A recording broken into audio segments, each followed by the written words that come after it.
Tonight we're talking about radios. They come in three types. You've short, medium and long range. Short range being the CBs, CB radio, they're good for 2 to 5 kilometres. They're handy for getting in contact with people locally.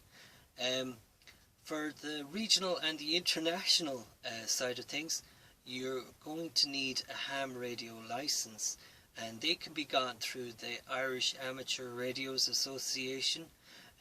It involves a theory test and €50, and at the end of it you get a proper recognised broadcasting licence and number.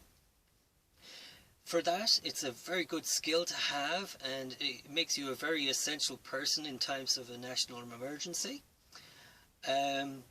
Radios come in many forms. On one end of this spectrum you have the digital radio, which involves buttons, and you just press a button and it'll search the frequency for you automatically.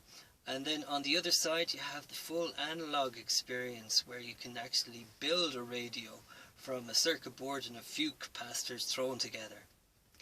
Other things to consider: your antenna.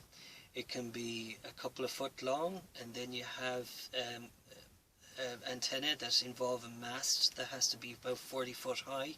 And another thing as well is you might have to consider, is it going to be a fully portable radio? Is it going to be a field radio with batteries? Is it going to be a radio that's going to be mounted in a vehicle? Is it a radio that's going to be plugged directly into the mains? So it's quite an expensive hobby. A good way of doing this would be to get a group of people who are interested in it, to pool our resources and experiences, and see where we go from there.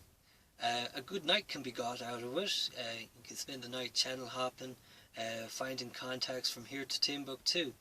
And on top of it all, we can all improve our radio voices and podcasting, of course. That's all for me tonight, folks.